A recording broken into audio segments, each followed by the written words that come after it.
capítulo 24. O objetivo da Fraternidade Rosa Cruz. O objetivo da Fraternidade Rosa Cruz já foi claramente apresentado em nossa literatura, assim como já foram enunciados os meios pelos quais se espera alcançar o fim a que se propõe, mas, em atendimento a inúmeros pedidos, resolvemos dedicar o presente capítulo à apresentação de um resumo deste assunto. O mundo é a escola de instrução de Deus. No passado, aprendemos a construir diferentes veículos, entre eles o corpo denso. Através desse trabalho, somos promovidos de nível em nível, cada um com seu escopo particular de consciência. Desenvolvemos olhos para podermos ver, ouvidos para podermos ouvir e outros órgãos para podermos saborear, paladar, para podermos cheirar, olfato e para podermos sentir, tato. Mas nem todos os egos foram promovidos a cada passo. Quando na época Atlante, a névoa úmida que compunha o ar se condensou e encheu as bacias da terra com oceanos de água líquida, forçando os seres humanos a arrumar para os lugares mais altos. Muitos morreram por asfixia porque não tinham pulmões desenvolvidos. Eles não puderam passar pelo portal do arco-íris, que foi, por assim dizer, o portão de entrada da nova era com as suas condições atmosféricas secas. Outra grande transformação neste mundo está por vir, não sabemos quando. Até o próprio Cristo confessou sua ignorância quanto ao dia e à hora, mas ele nos alertou que o dia chegaria como o ladrão à noite, e ele profetizou que as condições do mundo seriam, então, semelhantes às que prevaleceram nos dias de Noé. Eles viviam despreocupados e se divertindo quando, de repente, as comportas do céu se abriram e a morte e a destruição se propagaram diante deles. Cristo nos disse que é possível tomar de assalto o reino de Deus e alcançar a consciência e as condições que ali prevalecem. No entanto, São Paulo nos informa que a carne e o sangue não podem herdar o reino de Deus. Ele afirma que temos um corpo-alma, soma psíquico. Coríntios 1, 15, 44. E que encontraremos o Senhor no ar, quando ele vier. Esse corpo-alma é, portanto, tão necessário para entrar na nova era do reino de Deus, como o corpo equipado com os pulmões foi necessário para os atlantes que desejavam entrar na era que vivemos agora. Portanto, é necessário que façamos a nossa parte, trabalhando para a nossa vocação e eleição, preparando a veste dourada de bodas, o corpo-alma, o início que pode garantir a nossa admissão ao casamento místico.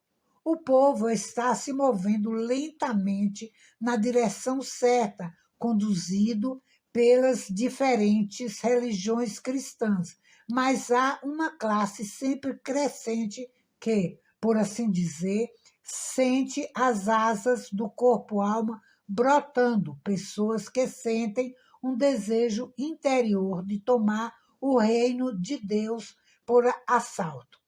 Embora não possuam nenhum ideal definido, sentem uma verdade maior e uma luz mais evidente do que aquelas que as religiões cristãs atuais irradiam.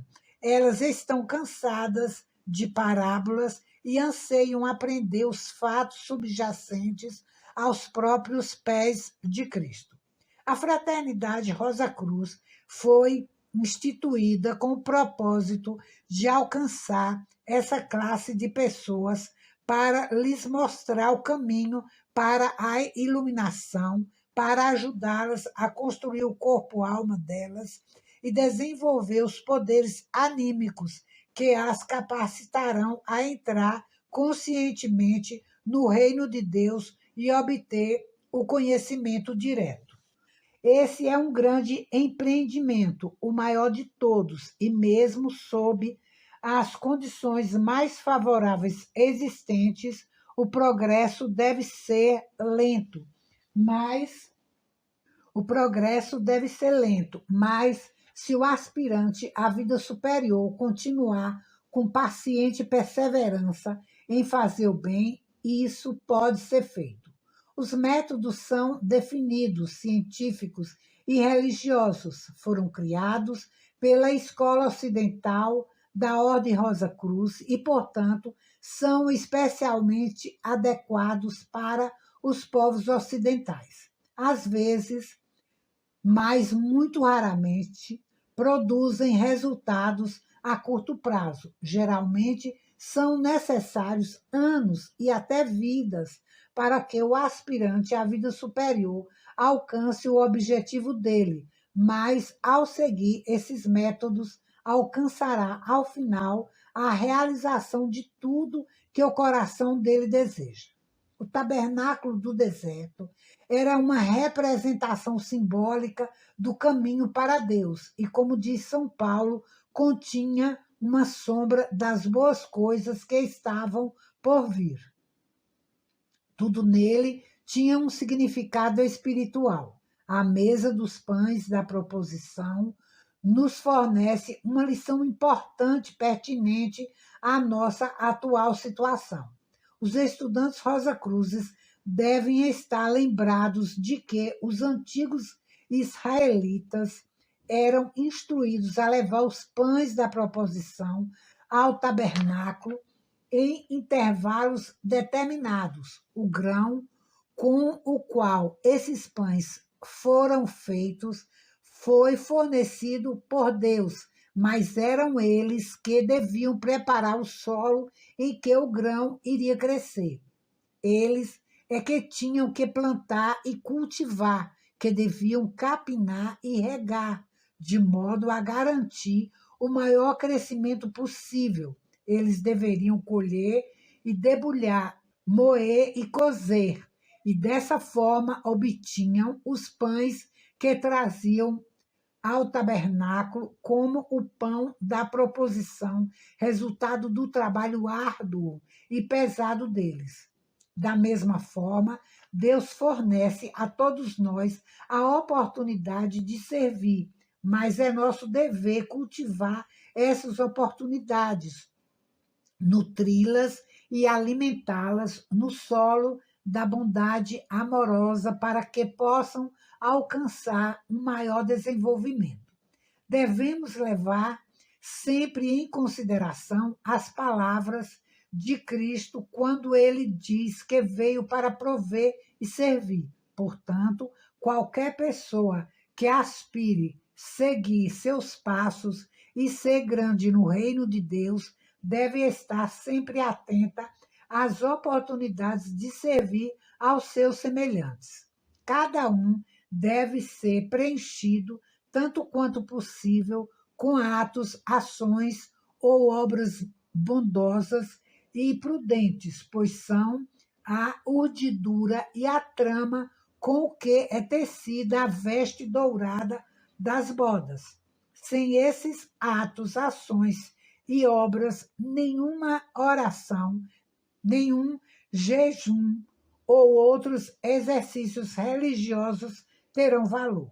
É inútil ir ao templo sem esse pão da proposição para mostrar que realmente trabalhamos no serviço do Mestre.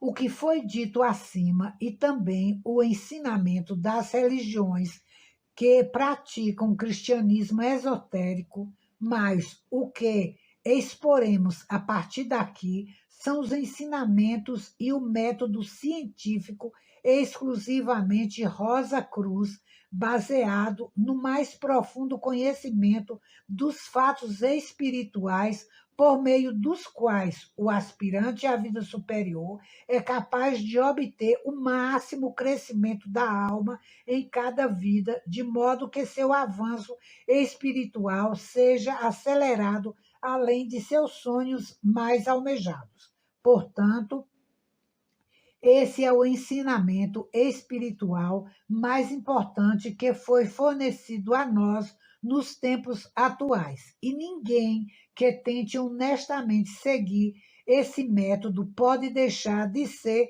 enormemente beneficiado. O éter é o meio de transmissão da luz e é aquele que grava uma imagem numa película sensível ou em um filme fotográfico. Ele permeia o ar e em cada respiração, quando inspiramos, desde o nascimento até a morte, o éter entra em nosso organismo e grava uma imagem de tudo que nos rodeia e das nossas ações em um pequeno átomo no coração. Assim, cada um de nós carrega consigo um registro completo de sua vida que é assimilado depois da morte. A expiação das más ações causa a dor e angústia quando no purgatório. Essas são assim transmutadas em consciência para evitar a repetição dos mesmos erros nas vidas seguintes aqui. No, no mesmo Do mesmo modo, as boas ações são transmutadas em amor e benevolência. Em vez de esperar por essa transmutação pós-morte do pão da proposição da vida, o aspirante à vida superior, que deseja tomar o céu por assalto, pode assimilar os frutos de cada dia depois de se recolher à noite e antes de dormir, repassando as ações, obras e atos realizados. Os acontecimentos diários devem ser revistos e considerados na ordem inversa, isto é, se rever primeiro o que foi feito na noite, depois os acontecimentos da tarde, do meio-dia e da manhã. Isso é importante porque está de acordo com a forma como o panorama da vida é revisto depois da morte, desenrolando-se primeiro os acontecimentos que precederam a morte e recuando sucessivamente até os dias da infância. O objetivo é mostrar os efeitos das ações, obras e dos atos praticados e depois as causas que os originaram. Nessa retrospectiva, não fará bem ao aspirante à vida superior recapitular os acontecimentos do dia e se culpar moderadamente pelos erros que cometeu e se elogiar com entusiasmo pelas boas ações praticadas. Mas ele deve se lembrar do altar dos sacrifícios, em que eram oferecidos os sacrifícios pelo pecado. Primeiro, esses sacrifícios eram esfregados com sal e depois colocados no altar para serem consumidos por um fogo divinamente aceso. Qualquer um sabe a dor intensa causada quando se esfrega sal em uma ferida, e essa fricção com sal simboliza a dor que o aspirante à vida superior deve sentir pelo seu erro. Agora, observe que não era permitido depositar o sacrifício no altar até que fosse esfregado com sal.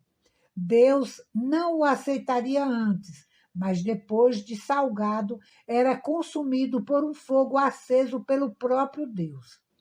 Isso nos diz que, a menos que tenhamos lavado nossas más ações, obras e nossos maus atos do dia no sal, de nossas lágrimas e com sincera contrição, Deus não aceitará nosso sacrifício de arrependimento, mas quando realmente nos arrependemos, nossos pecados serão lavados e o nosso átomo semente ficará limpo, tão branco como a neve. Com respeito às nossas boas ações, podemos lembrar que havia duas pequenas pilhas de incenso sobre os pães da proposição. Essas pilhas de incenso eram oferecidas no altar de incenso em que a fumaça subia como um suave aroma ao Senhor, bem diferente do odor nauseabundo que subia do altar em que as oferendas pelos pecados eram queimadas. É de admirar que Deus não tenha se agradado do sacrifício de touros e bezerros, mas sim de um coração contrido e de um espírito arrependido. É esse extrato espiritual aromático de nossas boas ações, obras e bons atos que constrói nosso corpo-alma. Pelo processo natural normal, são necessários cerca de um terço dos anos de nossa existência pós-mortem, enquanto vivíamos aqui neste corpo denso para colher o que semeamos. Mas quando um aspirante à vida superior assimilou os frutos da vida por meio da fiel execução do exercício esotérico noturno de retrospecção, ao final de cada dia, ele se torna livre, assim que deixa o corpo denso ao morrer aqui e pode utilizar os anos passados por outros no purgatório e no primeiro céu, da maneira que lhe aprouver. Além disso, como não precisa de alimento, de abrigo ou de dormir, pode passar as 24 horas do dia fazendo bem. Assim, ele tem praticamente tantos anos de serviço e de crescimento anímico após a morte aqui, quanto os anos de sua vida terrena recém-finda. E sendo treinado e instruído nessa atividade, suas realizações são provavelmente maiores do que poderiam ser obtidas em várias vidas vividas de maneira normal. Para auxiliar os aspirantes à vida superior merecedoras, ensinamentos ainda mais profundos e definidos são fornecidos pelos irmãos maiores por meio da Fraternidade Rosa Cruz. Os estudantes que sentem esse impulso interior podem pedir informações sobre esses ensinamentos.